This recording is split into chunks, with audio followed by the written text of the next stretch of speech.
Eh, Buenas tardes, bienvenidos a este nuevo webinario sobre internacionalización que organiza conjuntamente el Club de Exportadores con Iberglobal. Yo soy Antonio Bonet, presidente del Club de Exportadores. Este es el número 20, ¿no?, de los webinarios que hacemos, en donde empezamos en el mes de marzo, justo al inicio de la pandemia. Y la idea es que continuemos, hemos tenido un pequeño receso veraniego y la idea es que continuemos con estos webinarios, no con tanta frecuencia como hacíamos antes de verano, pero sí la idea es hacer un par de ellos al mes, ¿no? Quería agradecer a Lourdes Casanova que nos vaya a dar este webinario sobre multinacionales chinas y su presencia en el mercado español. Creo que va a ser un tema muy interesante. Lourdes es profesora de la Johnson School of Management de Cornell University.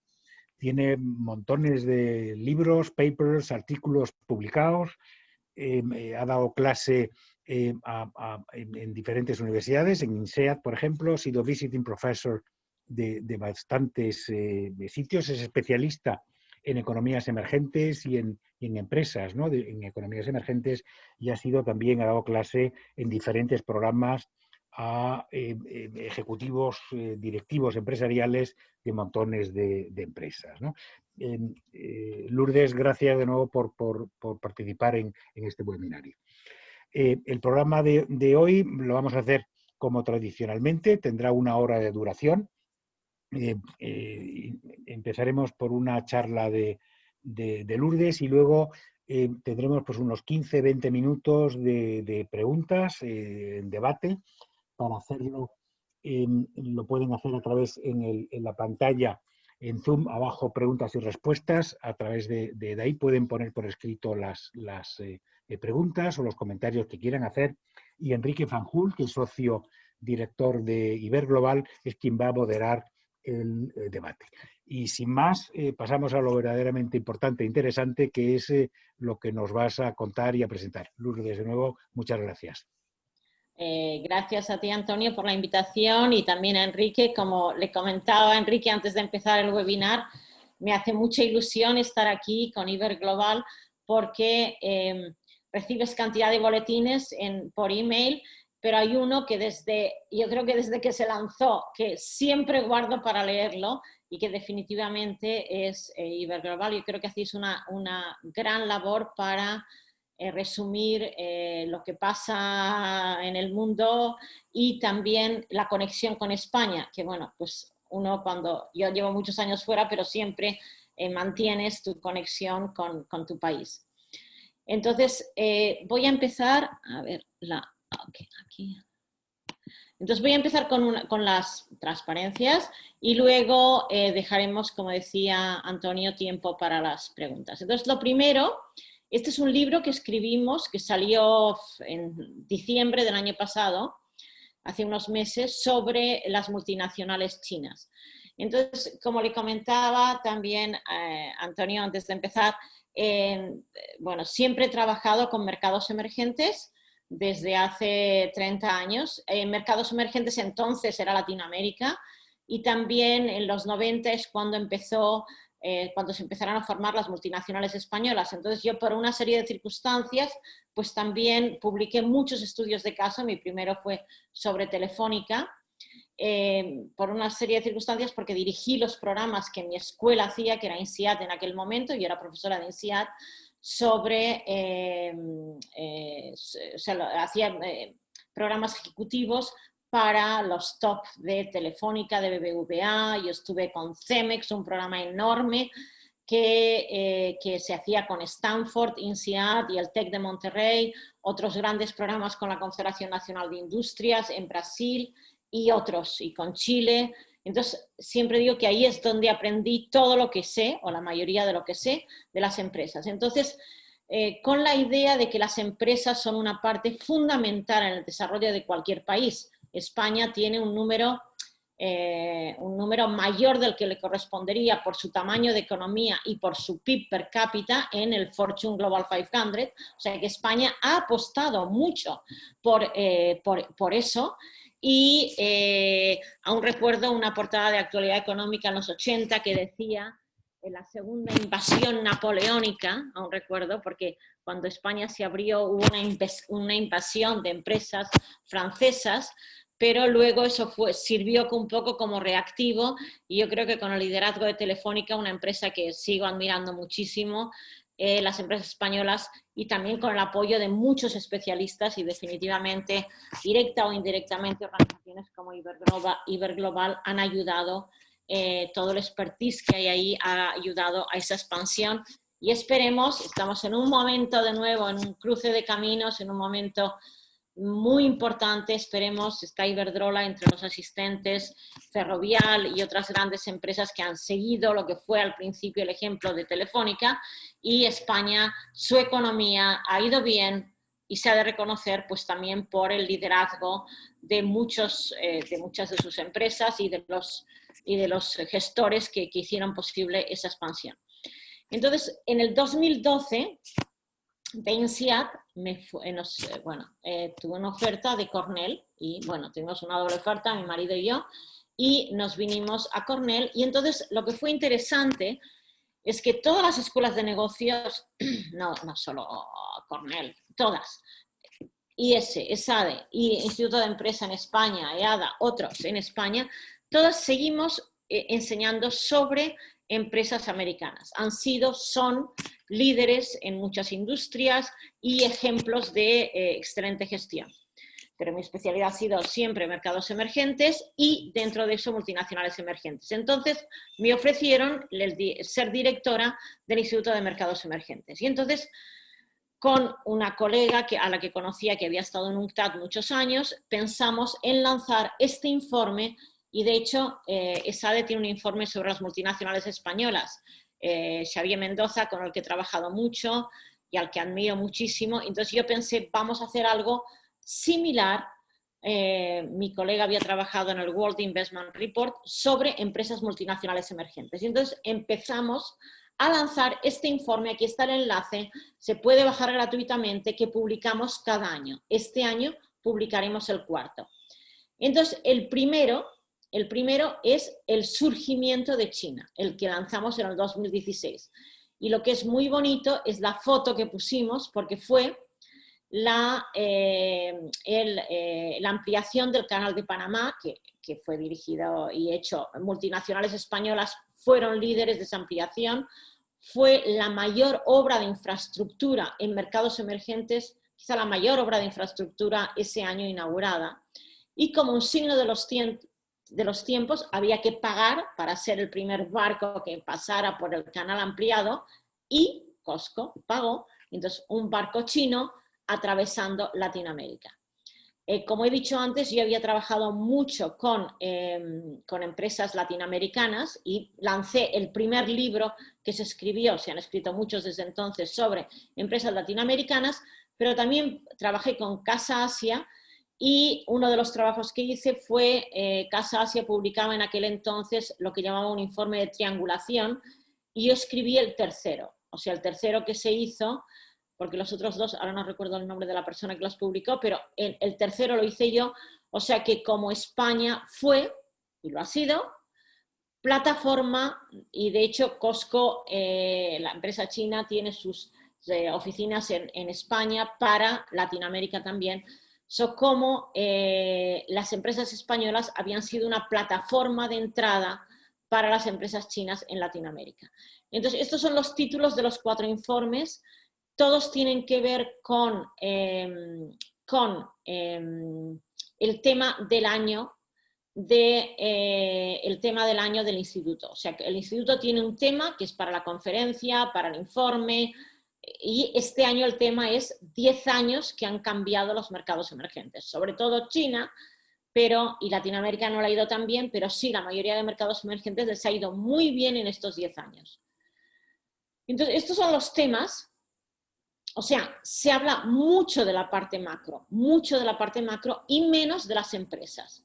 Entonces, esto es lo que cubrimos en el libro y lo que voy a cubrir hoy.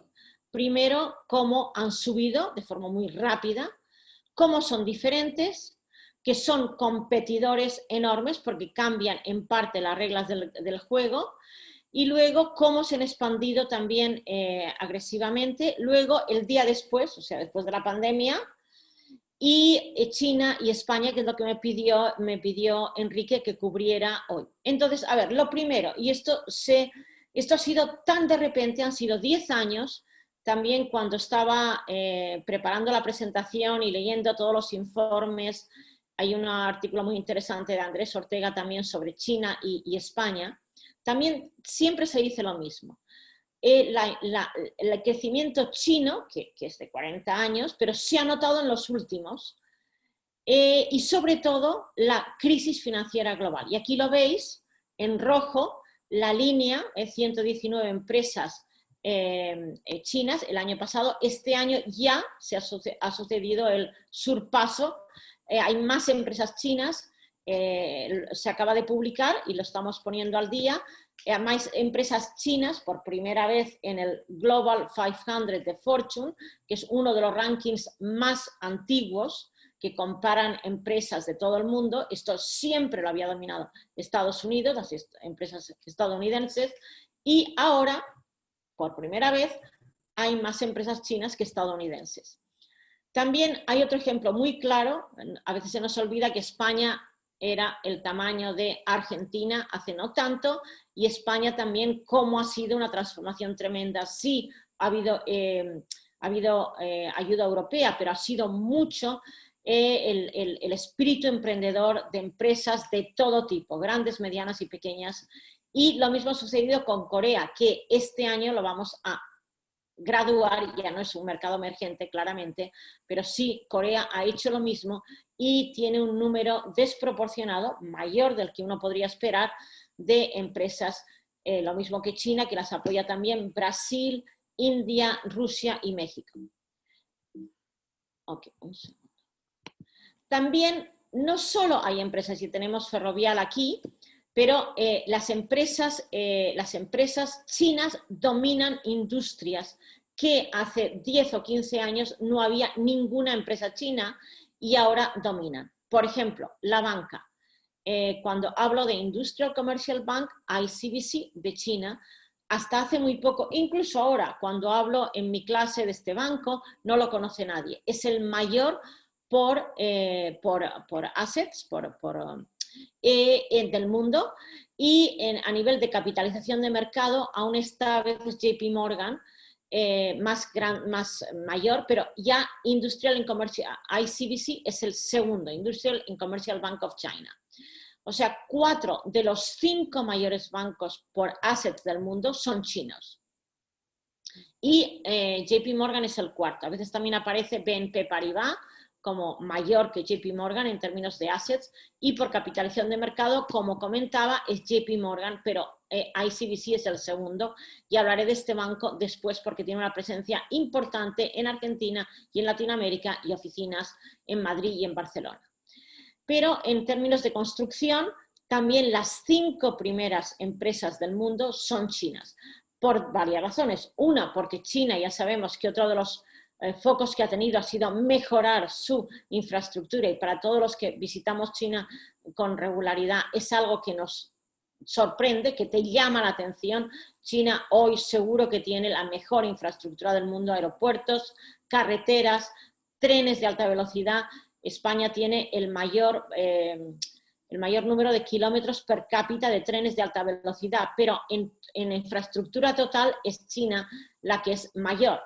También se habla de que si copió, que si no copió. Lo que hizo China fue tomar la tecnología japonesa, alemana, Siemens y las empresas japonesas y francesas, Alstom, y las cambió un poco y tiene su propio modelo. También minería y también, por ejemplo, en seguros.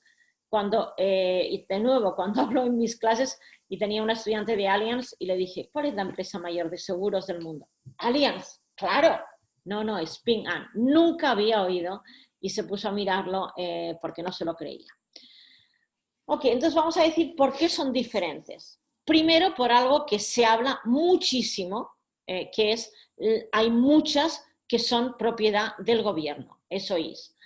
Entonces, public aquí se refiere a que cotizan en la bolsa. Entonces, aquí hemos comparado las empresas chinas y estadounidenses en el ranking del Global 500 de Fortune. Y hemos mirado de quién son. Y evidentemente 43%, y si sumamos las 23% que son dos, son state-owned y public, cotizan también, entonces tenemos un total de 67%. Y que solo sean públicas, es decir, que solo coticen, de las empresas americanas son prácticamente todas, casi un 90%, y de las chinas un 24%. ¿Va a cambiar esto?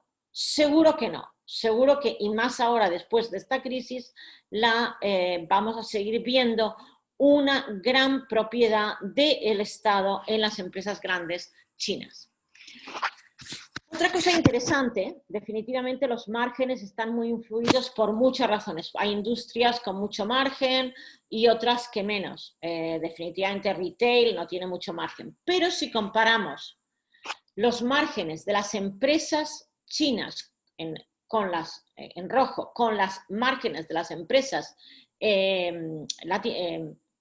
estadounidenses, vemos que prácticamente las chinas tienen solo un margen de un 4,5%, frente a las americanas que tienen un 8,4%.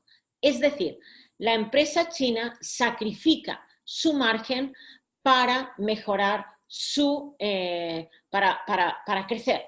Quieren crecer a costa de márgenes. Otra cosa también, aquí hay una excepción, que son los bancos chinos y los brasileños, por cierto. Los bancos chinos y los brasileños son de los con más beneficio del mundo, con márgenes tremendos. No lo he mirado aún en este año, pero definitivamente el año pasado. Pero el año pasado los bancos americanos tuvieron muchos beneficios porque la bolsa le fue muy bien, etcétera, etcétera. Entonces, el año pasado los márgenes eran parecidos, pero hasta el año pasado, en años previos, los bancos chinos tenían muchos beneficios, mucho margen de beneficios. ¿Por qué son diferentes? Porque en general, aunque esto está cambiando, las empresas chinas compiten en precio, porque no tienen, por muchas razones, porque no tienen imagen de marca. No tienen imagen de marca hasta ahora, bueno, ahora Huawei, por razones obvias, la está empezando a tener, pero en general. Entonces, comparamos precios, aquí solo ponemos los precios de smartphones, Apple, Huawei, Samsung, Xiaomi y otros. Y en general, está cambiando. Las empresas chinas compiten en precio. Está cambiando un poco porque aquí veis que en el momento que lo miramos el año pasado, el precio de Huawei, el año pasado aún se vendían teléfonos de Huawei en Estados Unidos, este año ya aún venden solo el modelo más barato, pero no el más caro. Sé que este año hemos tenido que ir a Inglaterra, donde sí se venden productos, smartphones de Huawei, pero el año pasado, en el momento que lo vimos, iPhone no había lanzado aún su último modelo y el modelo de Huawei era más caro, el más caro era más caro que el más caro de Apple. Y el de Samsung, que Samsung tiene además ese modelo que ahora que se puede doblar, lo mismo que también Huawei. Entonces, Samsung está ya también compitiendo, pudiendo competir sin importarle y lanzar modelos muy caros. Pero en general, Xiaomi y otros tienen siempre modelos más baratos que modelos equivalentes de Apple, por ejemplo. Y esto ha sucedido que y el ejemplo de smartphones es muy importante porque smartphone es el producto tecnológico por excelencia. Como sabéis, las tablets se están perdiendo y lo que ya todos prácticamente tenemos es un portable y un smartphone. Y en smartphones, si vemos las 10 empresas que venden más, vemos que ya solo queda una americana, que es Apple. Vamos a ver qué sucede con los teléfonos de Google y otros, pero si miramos el market share a nivel global, Samsung es el número 1, Huawei número 2, Apple, Xiaomi y Oppo, que ya son chinos, y Vivo también, y luego LG, que es coreano. De forma interesante, durante toda esta guerra comercial, Huawei ha ganado en market share. Y de hecho, creo que fue el mes pasado, Huawei se posicionó como número 1, lo cual es interesante. Entonces, otra cuestión también muy interesante es que China, de forma muy activa, o sea, ¿por qué han crecido las empresas chinas? Vamos a ir a un paso atrás. Las empresas chinas han crecido como todas las empresas del mundo, como la mayoría de las empresas del mundo. Las empresas crecen al crecer su PIB. O sea que, ¿por qué han crecido las empresas chinas? He mencionado el ejemplo del banco, de ICBC. ICBC, a una hora, ICBC está en 47 países, pero dice, solo tenemos un 10% de los revenues, de las ventas fuera de China. Todo es con China. Nosotros hemos crecido con China. La mayoría de las empresas, State Grid, de la que lo haré, la eléctrica, State Grid y otras, todas crecen con su empresa.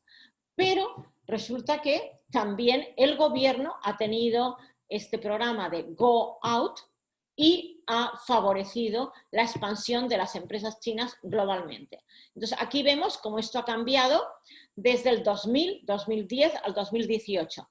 Okay, por una razón de que el año pasado Estados Unidos dio una serie de desventajas fiscales a la repatriación de capitales, Estados Unidos no está.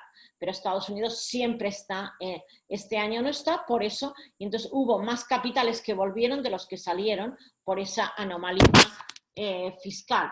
Pero esto no va a suceder este año. Estados Unidos siempre apoya la expansión, incluso ahora, de sus empresas globales, incluso ahora en un momento que estamos de desglobalización y de regionalización. A ver, otro tema es el tema del M&A, o sea, de Mergers and Acquisitions. Este es un tema, las fusiones y adquisiciones, que es un tema para los grandes. Y entonces nosotros hemos hecho una evaluaun a través de los años, y entonces lo que vemos es cómo China se ha posicionado entre los grandes. Este es un game que solo las grandes empresas pueden jugar, y desde la China, que no tenía nada hace 10 años, 2% de las fusiones y adquisiciones de los 10 más grandes, definitivamente estaba en el 2018 en un 8%, pero 2017, 2016 hubo la gran adquisición de Syngenta en Suiza, que fue esas adquisiciones que cambian los datos, y definitivamente muy importante. También, lo que es muy interesante, ¿dónde va la inversión china? La inversión china va sobre todo a Asia. O sea, si uno mira globalmente los flujos de inversión extranjeros, lógicamente China va a Indonesia, Myanmar, a la zona regional, a la India, a pesar de todos los problemas que tienen con la India. China va a Asia, pero en M&A, en Mergers and Acquisitions, favorece a Europa, luego Asia y luego Estados Unidos. O sea, si miramos como país, si en lugar de poner Europa como región, Estados Unidos sería más importante que Europa. Pero si miramos Europa, si consideramos Europa como un todo, es China, o sea, para China, Europa es la región más importante para el M&A. Otra cosa que hacemos en el libro es mirar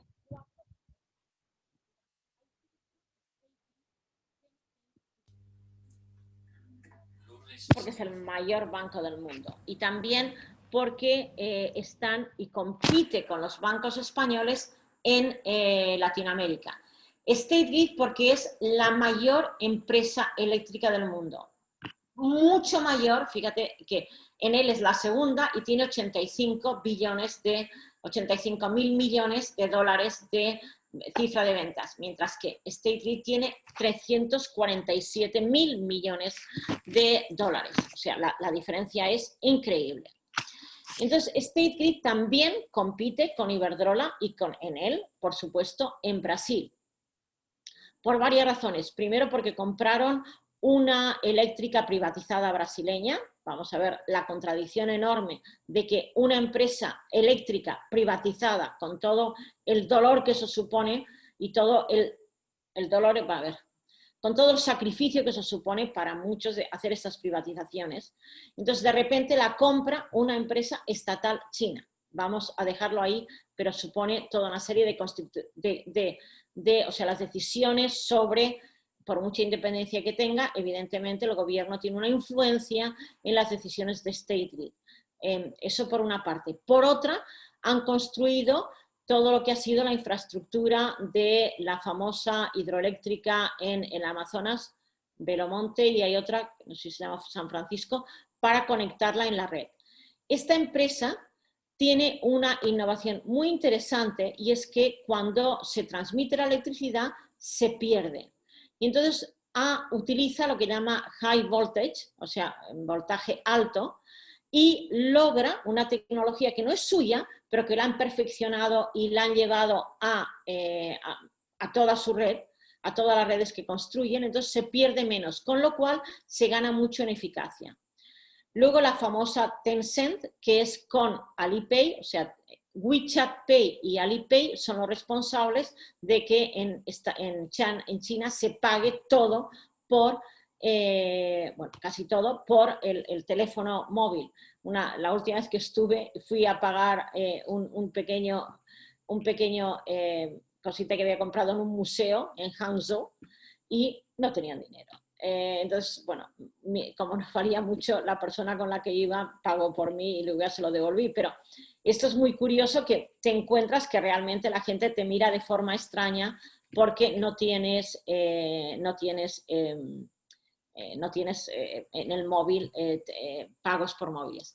Tencent además son dueños, son los mayores jugadores de video games, mi sobrino que juega es un gran jugador y un gran, para bien y para mal, siempre le digo, oye, déjame ver, y ahora sí, por ejemplo, en los juegos que compran ponen el logo de Tencent, pero hasta ahora no lo ponían.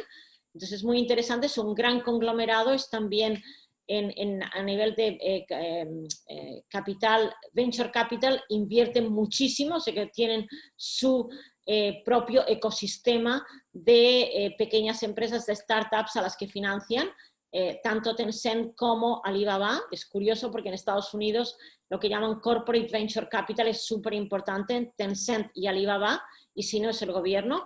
Y luego quisimos hablar de Hainan Airlines como diciendo, sí, estas empresas son muy, muy fuertes, pero el caso de Hainan, y si queréis podemos hablar después, es una empresa que demuestra que es una empresa ahora con grandes dificultades, porque Hainan, H&A, que está en grandes dificultades, han comprado demasiado. Compraron también en España 20% de NH Hoteles. Entonces, es una empresa también con dificultades. O sea, que no vamos a pensar que las empresas chinas lo van a tenerlo bien y no van a pasar nada.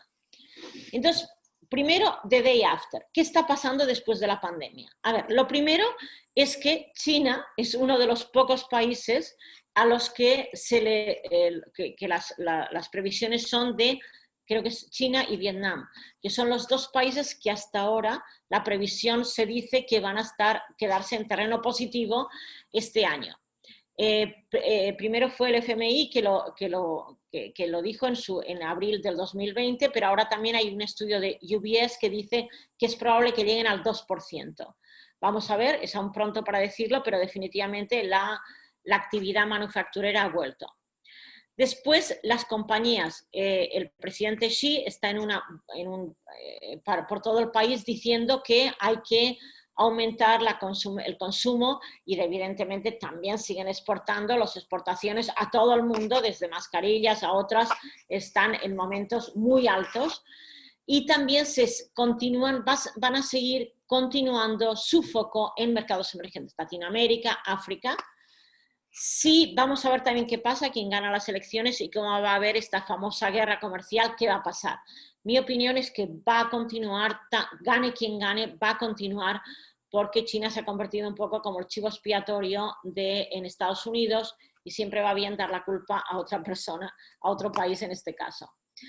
Entonces, está claro también qué va a pasar con lo famoso que todo el mundo dice, que va a haber un cambio en las cadenas de valor y que las cadenas de valor van a ahora hacer sourcing de la India, de Vietnam. Sí, de acuerdo, pero lo que ofrece China es un gran package, o sea que ofrece no solo la manufactura de gran calidad, sino que ofrece escala y ofrece toda la logística de hacerte llegar los productos de forma sin problemas y muy rápida. Y también, si vemos lo que está haciendo también China tiene un gran déficit de lo que se llama soft power. Y lo que está haciendo ahora China es decir, nosotros vamos a ayudar. Mientras que tanto Estados Unidos y en Europa ya tienen bastante con solucionar cómo están en la situación interna, China, como parece que ha solucionado el problema de la pandemia más rápido que el resto, dice nosotros os vamos a ayudar y quiere aumentar su soft power en el mundo. Entonces, ahora en el tiempo que me queda, a ver cómo vamos de tiempo, voy a hablar de China en España. A ver, China en España, lo primero, prácticamente están todas las empresas, desde Haier, el líder en electrodomésticos, que hizo sufrir en su día mucho a la corporación Mondragón en España. Yo recuerdo que estaba en un panel con un representante, hablo de ahora quizá hace 10 años o 12, pues reconociendo que era dificilísimo poder competir con Haier en precios y cada vez más en calidad. Tenemos todo el banco, H&A, los que he mencionado, Lenovo, evidentemente Lenovo es ahora el líder en venta de ordenadores portátiles. Evidentemente venden mucho en España y en todas partes y prácticamente pues todas las grandes empresas chinas están aquí y aquí he puesto también cuáles son las adquisiciones más importantes de China en España.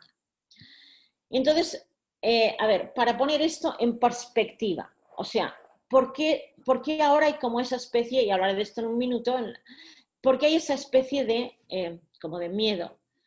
No diría miedo, pero hay un cambio de actitud. Porque ha sido tan rápido. Las inversiones chinas en España han sido muy rápidas, como he hablado del crecimiento de las empresas chinas, que es una cuestión de 10 años, cuando esto normalmente se tardan 30 o más años. A ver, poniendo datos, o sea, estaba leyendo al preparar esta presentación que un 30% del sector de negocios europeo está en manos extranjeras. De ese 30%, un 30% está en manos americanas. Nadie dice nada de eso. Hemos aprendido a convivir con las empresas americanas. Yo estoy trabajando en Estados Unidos, la colonia española. Yo cuando fui a estudiar a Estados Unidos era el 87.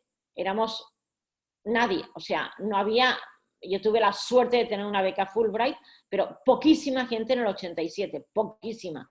Contados, poquísima. Ahora ya, no digamos en Cornell, he estado intentando, en INSEAD, cuando estaba siempre tenía un poco la colonia española, que los invitaba. Ahora es casi imposible. Voy andando por la calle en el campus y encuentro cantidad de estudiantes de la UPM, de la UPC. La UPM tiene oficina en Harvard, estoy en contacto con ellos, o sea, eso no tiene nada que ver, o sea que conocemos Estados Unidos tan bien que tener un 30% de propiedad de las empresas que son americanas ya ni se menciona, es un hecho normal. En cambio, un 10% de ese 30% pues nos parece un poco como ¿qué está pasando aquí? Entonces, bueno, aquí he hecho un listado de algunas de esas empresas y algunas de esas empresas. En general, la inversión china es bastante estratégica y las empresas chinas, sean privadas y, por supuesto, las públicas, trabajan con el gobierno. Por ejemplo, China ha hecho que el Mediterráneo vuelva a ser, como lo fue en tiempos de los griegos y de los romanos. O sea, a ver, el auge americano hizo que el Atlántico se convirtió en el mayor lugar de comercio, y con ello el puerto de Rotterdam. El Mediterráneo perdió mucho el Mediterráneo era un lugar de recreo, de disfrutar, de ir de un lado a otro, pero para China es mucho más rápido traer los productos por el canal de Suez y entrar en China, entrar en el Mediterráneo, desde Pireo para el este de Europa y desde Barcelona, en lugar de desde Rotterdam, para el resto de Europa. Entonces, China de forma muy estratégica ha invertido en los puertos de Bilbao, Valencia o Barcelona. También tienen Hutchinson Port Holdings, tienen en Barcelona, con esa idea. Luego, a nivel eléctrico, como he dicho, esta State Grid tiene un proyecto que le llaman, ¿cómo se llama? JETCO, me parece, que quieren conectar, como el World Wide Web de Internet, quieren conectar todas las líneas eléctricas del mundo, porque como logran perder menos en la transmisión, quieren entrar y han puesto ya canales submarinos, que bueno, eso es más difícil, pero luego quieren entrar desde Asia, por el estrecho por Alaska, y entrar también a América. Han invertido en Brasil, han invertido en Portugal. Yo no sé si el objetivo es conectar Portugal y Brasil, porque me parece que están un poquito lejos, pero esa es la idea. Entonces, siempre en eso, y no me extraña que State Grid ha querido comprar Red Eléctrica Española, que por lo visto no lo han comprado aún, pero sí. Entonces, siempre hay que pensar que ellos invierten, ellos están muy interesados en solar, en energía también de viento. Aquí veis que también compraron Yingyi Solar Energy, bueno, son líderes mundiales, han abierto en Madrid, y también vemos que compraron quien compró una parte de Gamesa, China Huadian Corporation, compró una granja de paneles, ¿cómo se dice?, de viento, de Gamesa. O sea que ellos tienen mucho interés en energía y tienen mucho interés en infraestructura. Y ya sabéis que a Madrid llega el tren, un tren que no es el mismo tren que sale del oeste de China y llega a Madrid. Eso ya desde hace 4 o 5 años. Entonces, y terminaría aquí, es decir que, a ver, aquí vemos las inversiones chinas en España. De España en China ha sido mucho menor. Bueno, ha sido importante, muchísimas empresas están en China, no digamos Zara, las grandes, etcétera. Y las grandes empresas, he puesto aquí 2 ejemplos, uno es Telefónica, que tiene una parte en China, Unicom. No sé lo que tiene ahora, tuvo 9% en algún momento, pero esa inversión era para conocerse mejor y también como una inversión financiera. Y luego BBVA en CITIC, también para aprender y para comprar y vender. Entonces, sus participaciones en estas empresas sube y baja dependiendo. Entonces, este cambio de actitud que yo he visto es decir, oye, China va a ser diferente. China son como nosotros, han sido pobres, ahora son una economía media, no van a ser agresivos como otros. Eso era un poco ingenuo. A ver, China, lo lógico, son un montón de habitantes y China mira para China, lo que es normal. Entonces, China no va a invertir en España y decir, oye, yo os voy a hacer un favor. China se hace un favor a sí mismo y eso hay que entenderlo así. Entonces, yo creo que esa actitud ha cambiado y en esa actitud, y claro, también está la presión de Estados Unidos de dejar de boicotear a Huawei, por ejemplo, mientras que las empresas de telecomunicaciones europeas están la mayoría casadas con Huawei y casadas de una forma que los divorcios son muy difíciles y evidentemente bueno, ya costó mucho, o sea, el mayor proveedor de Telefónica era Alcatel, hasta que, y tengo la anécdota, hasta que entonces dejó de serlo y empezó Huawei. Entonces son procesos muy largos, no es fácil cambiar de un día para otro a tu proveedor, porque tienes que trabajar conjuntamente para adaptar los productos a tus necesidades. Pero entonces, en ese menos favorable, España es miembro del Asian Infrastructure and Investment Bank, ese banco que ha lanzado China para un poco, como no logró tener más papel en el Banco Mundial y en el FMI, ha lanzado ese otro banco y China es un miembro. En cambio, no llegó a ser miembro del BRI, del Belt and Road Initiative. Entonces, sí tuvo un rol como plataforma para Latinoamérica y de ahí los estudios de Casa-Asia de triangulación, y ha comentado que yo hice el último, pero yo creo que ese papel, eso lo necesitan al principio. De hecho, Huawei entró en Latinoamérica de la mano de Telefónica, segurísimo. Entonces ahí Telefónica jugó ese papel, pero eso ya, una vez que has entrado, pues ya ahora, evidentemente, también es proveedor de América Móvil y de otros. Entonces, China se ha convertido en un competidor muy importante en España, de las empresas españolas. Entonces he mencionado State Grid, ICBC, que tiene ahora retail en Argentina, y luego voy a un caso que lo estamos siguiendo ahora. Es la venta de Oi. Oi es la joya de la corona del sector de telecomunicaciones en Brasil. Brasil está como está y se ve obligado a venderlo también porque uno de los mayores propietarios era, ¿cómo se llama? EDP,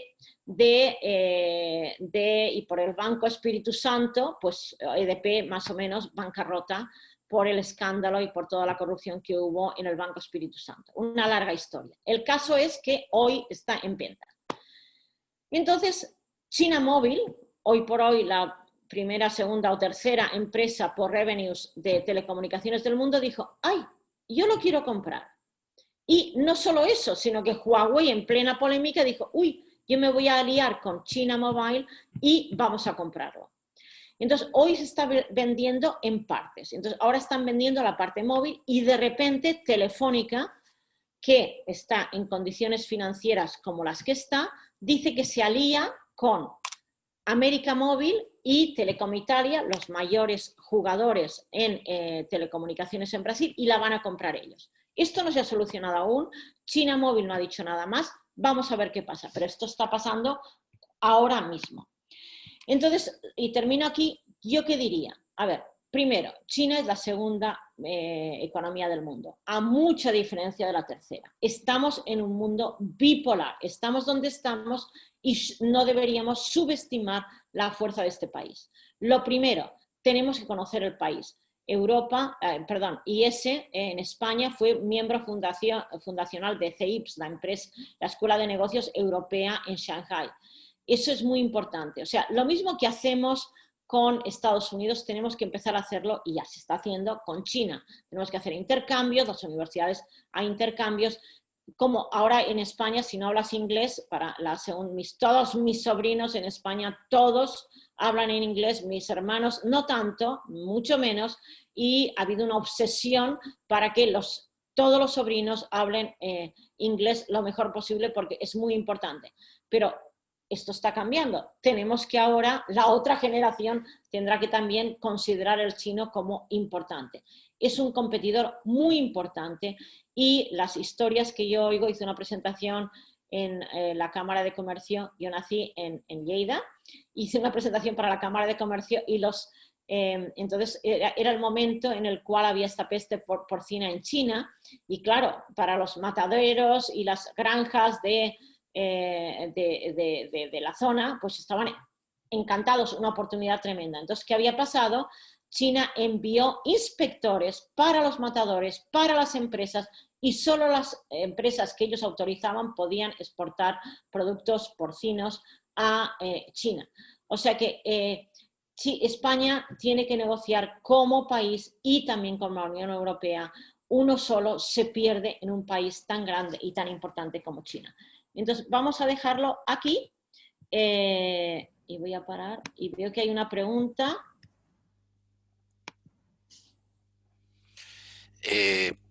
Buenas tardes, espero que se me oiga bien. Buenas tardes, Lourdes. Soy Enrique Fanjul, de Iberglobal. Muchas gracias por tu intervención. Ha sido una intervención, yo creo que espléndida, excelente, muy clara, muy ordenada. Muchas gracias de manera muy especial por tu referencia a Iberglobal. Para nosotros, pues es un motivo de orgullo saber que te tenemos como lectora asidua, ¿no? Han llegado varias preguntas, yo voy a ordenarlas un poquito, etcétera, porque tampoco nos queda, digamos, mucho tiempo, ¿no? Y me voy a permitir romper el fuego yo con una pregunta mía, ¿no? Es decir, sobre un tema que me parece, además, que está bastante de actualidad, ¿no? Como tú bien sabes, el año pasado la Comisión Europea aprobó un mecanismo, un screening que se llama el Investor Screening, un reglamento, ¿no?, de supervisión, de control de las inversiones extranjeras, ¿no? Yendo muy al grano, vamos a intentar ser muy prácticos. ¿Tú qué opinas respecto a la idea de que determinados sectores que puedan tener una importancia estratégica muy grande, que puedan ser vitales para un país y en concreto para España, estén protegidos o se tomen medidas para protegerlos frente a las inversiones chinas? Inversiones que vienen de un país con un sistema político muy distinto, es decir, tú ya lo has mencionado, empresas estatales que operan en unas condiciones muy especiales, etcétera. ¿Qué opinas al respecto de la necesidad o no de proteger determinados sectores de nuestra economía? Completamente de acuerdo. Yo creo que, a ver, estamos en un momento muy poco ortodoxo por la pandemia y yo creo que a ver, en las escuelas de negocios hemos hablado en todas sobre la disrupción que la tecnología ha llevado al campo, a todas las industrias. Muy poco sobre la disrupción que China lleva al sistema competitivo.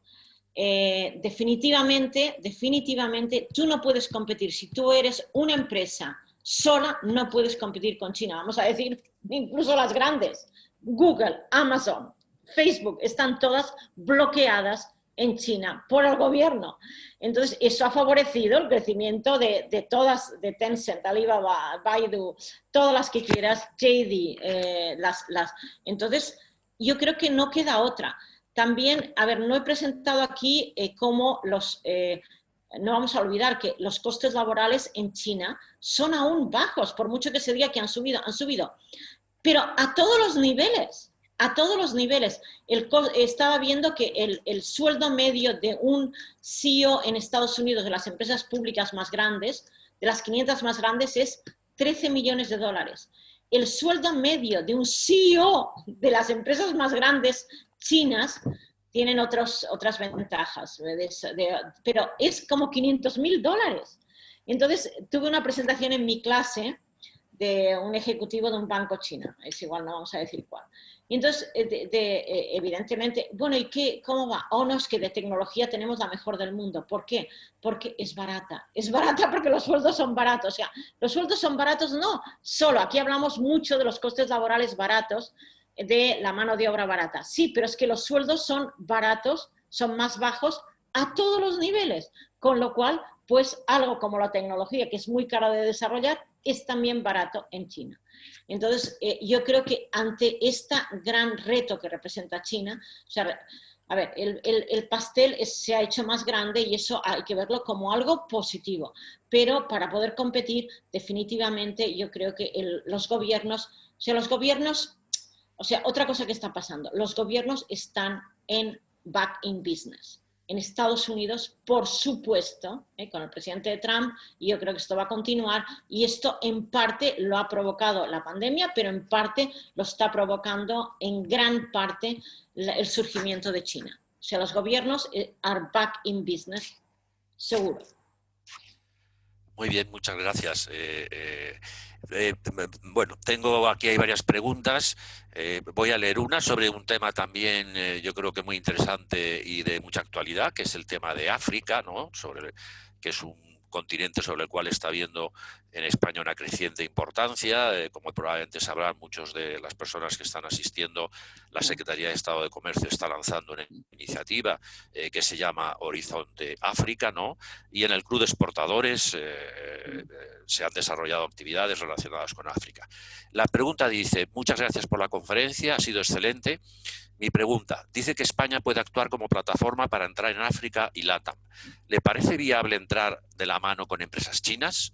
Porque la presencia china en África hasta ahora, si no me equivoco, ha sido eminentemente china, no contratan a lugareños, sino que parece que lo que busca China es dar trabajo solo a sus empresas. ¿Cómo cree que es posible entrar en negociaciones con empresas chinas para entrar conjuntamente en África? Varias cosas. De hecho, sí, o sea, también preparando la presentación, también he mirado varias fuentes chinas y decían que ellos veían al principio, hace 10 años, España como una plataforma para entrar en el norte de África también, en Latinoamérica y en el norte de África. O sea que eso es importante. Muy importante. O sea, sí, España tiene lazos con Marruecos, por ejemplo, que han sido importantes, históricos, etcétera. Entonces, definitivamente esto se puede hacer, pero, a ver, varias cosas. Una, aún ahora, si mirábamos en conjunto, creo que aún era, hasta hace muy poco, Estados Unidos el primer inversor en África. O sea, eso también hay que pensarlo así. Sí que es verdad que en los últimos, aunque es muy difícil medir la inversión china en África, hay un gran centro en Johns Hopkins y estamos en contacto con ellos, y el año pasado en el informe y pusimos un capítulo sobre la inversión china en África, porque o sea, lo que hace China es dar préstamos de gobierno a gobierno, entonces ahí hay muy poca transparencia, o sea que sí que se ha acusado a China de traer empleados chinos, y sí que los ha traído, pero también ha contratado a locales, y hay un estudio reciente del Banco Mundial que dice que no es verdad que China esté pagando menos a sus empleados en África de lo que pagan otras empresas, que China es muy práctica en esto y intenta seguir las reglas del juego. Si hay corrupción, si la corrupción es generalizada, China participará también. Es muy práctica en esto, en este tipo de cosas. Sí mirará también el salario medio e intentará pagar lo mismo. Como una startup, como una pequeña empresa, yo creo que puede entrar, pero de nuevo, aliada con la Cámara de Comercio, aliada con el ICEX, hizo un trabajo fenomenal y se le ponía como un ejemplo para la expansión de las empresas españolas. Recuerdo cómo cuando en una época por ejemplo, organizaba presentaciones de las escuelas de negocios, que es un tema que conozco bien, y organizaba presentaciones de IES, SADE, Instituto de Empresa al mismo tiempo. Entonces, España se empezó a posicionar como un ejemplo de lugar donde estudiar business, que no lo era. Cuando yo crecía no lo era en absoluto. Entonces, ¿cómo ICEX ayudó? Entonces, yo creo que una empresa pequeña, el tamaño importa, las empresas chinas tienen siempre el apoyo del gobierno y del Exim Bank, todos estos grandes bancos de apoyo chino. Entonces, una empresa sola china, yo creo que hay que ir siempre con el apoyo de cámaras de comercio, de ICEX, de club de exportadores, nunca solas, porque solas ahí van a perder. Muy bien. Están entrando preguntas, me temo que no vamos a poder atenderlas todas, ¿no? Aquí hay otra pregunta que te leo a continuación. La ventaja en márgenes de las empresas estatales chinas puede explicarse por subvenciones públicas difíciles de identificar por su peculiar sistema económico. La UE tiene en consulta pública un libro blanco sobre la implantación de mecanismos de control y defensa contra compras de empresas europeas y participación en concursos públicos de empresas extranjeras subvencionadas. ¿Se justifica esta iniciativa porque efectivamente las empresas chinas actúan dopadas en el mercado de la UE? Tiene que ver con lo que hemos hablado antes un poco, ¿no? del control de las inversiones. Estamos donde estamos, esto es lo que hay un poco. A ver, como he dicho antes, ha habido un poco una ilusión que yo creo que no, que China era como era, pero China iba a cambiar. China iba con el tiempo a cambiar, se iba a disminuir el número de empresas estatales. A China le ha ido muy bien como le ha ido. Entonces, ¿por qué cambiar? Entonces, estamos donde estamos. Yo creo que el número de empresas estatales chinas va a continuar siendo muy importante, más ahora que en Occidente también los gobiernos están interviniendo en el sector de negocios. Entonces, yo creo que dopadas o no, van a seguir así. Entonces, a ver, hay que poner reglas para favorecer. Yo creo que, a ver, he empezado la presentación diciendo es muy importante el papel del sector privado en el desarrollo de cualquier país. Entonces, cualquier país tiene que defenderlo. Y entonces tienes que favorecer la participación de empresas locales. Lo que está haciendo mucho China ahora es que participan en consorcios, están en muchos consorcios de grandes proyectos de infraestructura en Latinoamérica ligadas con empresas locales. Entonces, eso yo creo que hay que seguir favoreciendo nuestro tejido empresarial como importante para el desarrollo de los países y el desarrollo de Europa. Lourdes, a propósito de esto que estamos hablando, estatales y empresas privadas, yo pregunto yo ahora, es decir, ¿tú crees que a las empresas privadas chinas se las puede considerar como empresas privadas de otras partes del mundo? No, como he dicho, no, porque a ver, la capilaridad del Partido Comunista Chino ha sido muy útil para combatir la pandemia, por cierto. Porque la capilaridad es enorme. En cada edificio hay representantes del Partido Comunista Chino que son los que controlan el edificio. O sea, me decía una amiga que fue a Shanghái y que tuvo que estar confinada en su casa, y ahora estoy confinada en mi casa durante 2 semanas, porque es obligatorio por el gobierno de Nueva York, no por CDC. O sea, CDC no es obligatorio, pero aquí no me ha venido nadie a controlar. En cambio, esta amiga me decía cómo los representantes del Partido Comunista Chino del edificio iban a su puerta y le ponían comida, la llamaban para ver si estaba allí. Entonces, por supuesto, ya no podía salir. Entonces, como sucede en todas las... yo estuve en la celebración del 10º aniversario de la Universidad de Nanjing, que tenía un acuerdo con nuestra universidad, con Johnson, y me sentaron al lado del representante del Partido Comunista Chino, por cierto, súper agradable persona, porque había estudiado en Francia, hablaba francés y habló francés. Entonces, esa persona tenía tanto poder como el presidente de la universidad. Eso así es, hay representantes, y ahora el gobierno está diciendo a las empresas de Internet chinas, diciéndoles, ¿sabes qué? Nosotros os hemos dejado crecer porque vosotros habéis... vosotros habéis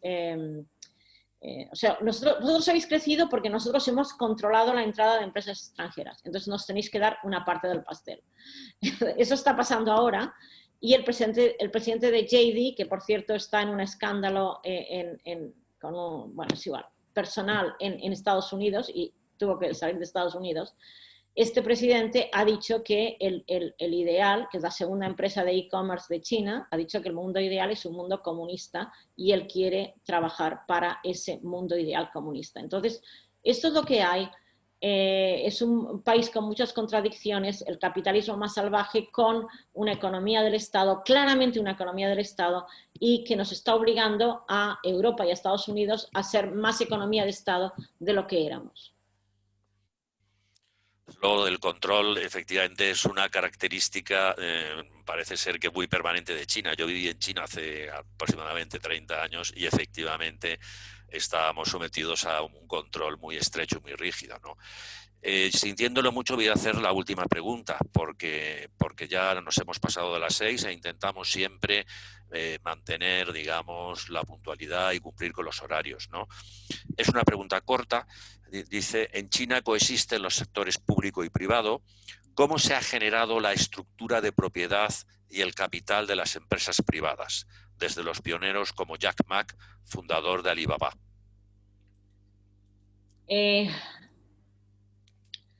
A ver, casi siempre ha sido... las empresas estatales ha sido evidentemente el gobierno. O sea, el gobierno ha ayudado, ha puesto el capital. Por ejemplo, el gobierno decidió, primero había el Banco de China y dijo, ahora vamos a lanzar cuatro bancos para desarrollar estas 4 industrias. Pues eso lo hace así. Las empresas privadas, pues en muchos casos, yo nací en otra España, que ya no existe, que era muy pobre. ¿Cómo se han desarrollado los bancos, las empresas españolas? Pues con el crecimiento del país, con el crecimiento de la clase media. Pues lo mismo, cómo se ha desarrollado Jack Ma, Alibaba? Pues con el crecimiento del país que, porque faltaba infraestructura por una serie de cosas, empezó a lanzar el comercio y con el crecimiento del país y luego, claro, también se desarrollaron los mercados de valores y salieron públicas. Se nos ha olvidado ahora que Alibaba fue la mayor salida pública en aquel momento. Ahora, luego ha sido otras, pero... Y ahora, de hecho, va a sacar otra vez Ant Financial y parece que va a ser también la mayor salida a bolsa del mundo. Entonces, ha sido dos. Primero, con el crecimiento del país y un espíritu emprendedor muy importante que tienen los chinos de siempre, el crecimiento del país y luego, claro, salidas públicas y luego, pues también en muchos casos, préstamos del gobierno, seguro que el gobierno quería que hicieran sus empresas. Muy bien. Bueno, pues con esta pregunta vamos a tener que dar por terminado el webinario. Muchísimas gracias, Lourdes. Ha sido una exposición muy interesante, unos comentarios muy interesantes también en las preguntas. Muchas gracias por haber aceptado estar hoy con nosotros.